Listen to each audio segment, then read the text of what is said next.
Okay, I usually start videos on this channel going boom, but I think this time I probably ought to say hi, it's Jeremy from The Quartering here, and wear a little sort of a little beard, because I'm going to talk about the kind of thing that he's sort of famous and derided for, which is that seemingly he's always outraged if there's sort of more women in one particular kind of film, or if a character that was portrayed one way, sort of portrayed in a less sexy way, or that a character that was white is now being played by somebody who's black, or was a man and now it's a woman. And he's always outraged by this, and he's always got a reason why this particular example is wrong, and if only they did this, but he always seems to be outraged by it. But the fact is, I'm not like that. I don't make videos like this all the time, and most of the time I can accept it. Sometimes I find it jarring, but I do understand the fact that we live in a more diverse society. We have these established, entrenched characters. Often in these sort of worlds that we create, it might be a world of superheroes or whatever, the well-established characters are still going to be well-established characters in 20 or 30 or 40 years' time. And yes, we can add new characters to the sort of lexicon of superheroes or whatever that we can draw from, but you're not going to be able to get that diversity maybe without sort of rejigging what there already is to some extent, even if it seems a little bit jarring. So I can take that one on the chin a little bit, okay, even if it sometimes feels a bit jarring. But this is not an all or nothing discussion, right? If you can accept it sometimes, doesn't mean, well, that's just anything. Anybody can play anybody at any time, and we just suck it up, buttercup, right? Sometimes there are some reasons where it's just ridiculous. And I think this example, Netflix has a new series called Cursed based on King Arthur. This is probably cultural appropriation, right? Because Netflix is American, right? And this is an English legend, but there you go. Being a bit sarcastic there. But they have chosen a black actor to play King Arthur. And to me, that's just getting kind of ridiculous. Now, that would be as if Game of Thrones is set in a sort of European thing. Westeros is supposed to be sort of like the United Kingdom but bigger, so it made sense that the wildlings, which would be like the Scots, are all pasty-faced with ginger hair, right? They didn't pick a lot of sub-Saharan Africans to play them. And indeed, if they picked olive-skinned Europeans, it would have seemed wrong. And when they had the guy who had his face ripped open, I've forgotten what he's called now, he was sort of from down the south, wasn't he? And so that kind of made sense. It felt right. You wouldn't have somebody like him playing one of the wildlings either. And I wouldn't want somebody like him playing King Arthur, even though he's white, right? Because he's an olive skin type, and that's not what you would expect from somebody living in England in the 5th or 6th century. Now, what this guy says is, if you can believe in a magical sword, you should be able to believe that a person of colour can play Arthur. And to me, this is the same kind of line of reasoning I've heard 1,000 times. So if there's any kind of magic, then anything goes, and you should just shut up and just accept it. But I don't think it works like that. Part of the Arthurian legend is that you buy that there's a magical sword, right? But that doesn't mean that you can just then fuck about with anything else. Often we suspend our reality with one thing, and that's accepted within that framework, but it doesn't mean you can just accept anything other than that. If orcs in Lord of the Rings were played by fluffy bunny rabbits, right, we wouldn't just say, well, there's magic in here, so orcs can be bunny rabbits. That's not part of the sort of that particular world there. You've overstepped it there. And the same thing here. If what he says is true, then why can't an octogenarian East Asian woman play King Arthur? Why does it have to be a young, fit man that plays King Arthur? I mean, the sky's the limit. Any actor or any actress can play anybody. Why can't Lady Guinevere be played by Brian Blessed, for crying out fucking loud? You know, you've got to have a sense of reasonableness here. And although the UK has a reasonable level of ethnic diversity now, about 20% of the population are from ethnicities other than white British, that certainly wasn't the case in the 5th or 6th century. And so why are you trying to rewrite that?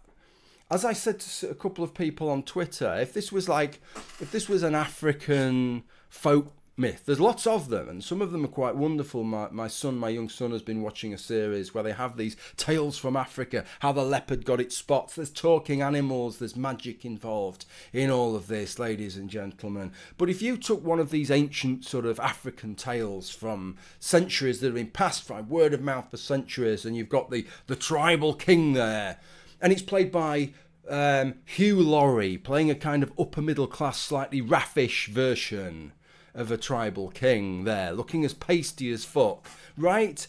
You just think, what is going on there? Why is Hugh Laurie doing this? This is supposed to be an African tribal king. Surely there should be a particularly dark-skinned African guy playing this character. This just makes absolutely no sense. It's hideous. Why have they cast Hugh Laurie?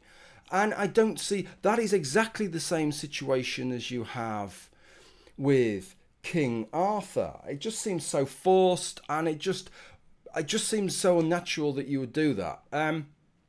Somebody asked the question on Twitter, and I want to address this because I found this interesting. In fact, this is the bit that made me think, yeah, I want to talk about this on video. It just sort of tipped it over the edge. He asked me about it was Bewildered Ape, if you remember Bewildered Ape, and I got pissed off with Bewildered Ape a few years ago, but I kind of get him a little bit now, and his sort of trollishness has a point at times, and he does ask those little pointed questions that sometimes makes you think about these things. He asked about how I felt about Ben Kingsley, of course, the English actor playing Gandhi. Well, let me just say that Ben Kingsley played Gandhi really well. First off, nothing against Ben Kingsley, nothing against that film. It's a great film. But if that film was made now, I wouldn't feel happy with Ben Kingsley playing Gandhi, right? Get an India or a South Asian actor to play Gandhi, please, right? It's particularly because there's a sort of piss-take element to this. You wouldn't get a German, if this was a World War II film, you wouldn't get a German guy to play Winston Churchill.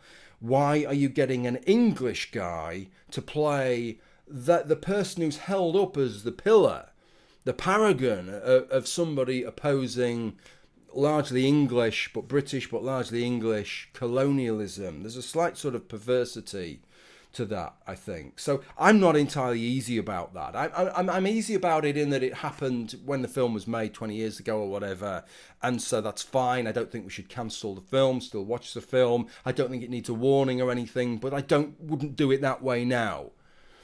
I don't think. But what is interesting, and this is where I'm totally out of lockstep with how it is, and I know that this makes me a terrible person to hold this view, right? I should just cancel myself for this. But for me, the fact that Ben Kingsley browned his face up to play Gandhi makes it less worse, right? Now the orthodoxy now is, right, if I wanted to play Gandhi, I should just look like this, right? I should just be obviously not look fuck all like Gandhi, and if I try and make myself look like Gandhi, that's racist, okay?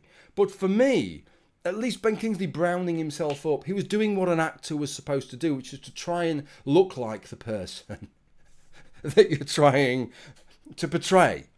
And it makes it less bad. At least he's acknowledging the fact. He might be English, and there might be a sort of odd aspect of an English person playing this Indian guy who's opposing English colonialism, but at least he's recognising the fact and trying to make himself look like it. And I'd go further, I'd double down on this and say that if this actor, Devon Terrell, this black guy who's playing King Arthur, he might be a great actor. I haven't watched the first episode. He might be a great actor, he might be perfect in every other way, and you know what, if they could whiteface him and make him look like a Northern European king in the 5th or 6th century would have looked, I'd have much less problem with it. Now, I've got to be honest with you, right?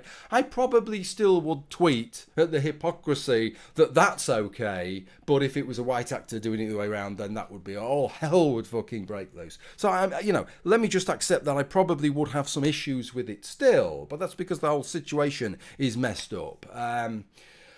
But in many ways, in terms of the King Arthur aspect of it, I'd have a lot less issues with it, because at least he's trying to make King Arthur look like what we would expect King Arthur to look like, rather than this bizarre situation where you're having somebody who's a sub-Saharan African playing an English king in the 5th or 6th century with no explanation whatsoever as to why that would be. Anyway, thoughts? Interested to know what you think.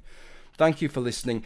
On my main channel, Sunday night, which as I record this is tomorrow night, I will be setting live a big video, a long video. It's took a long time to prepare, to record, to put all the notes, to edit, all that lot, about trans women in sport. 8, that's only 5, 8 bad arguments. I go through those arguments and I tell you why I think they're bad arguments.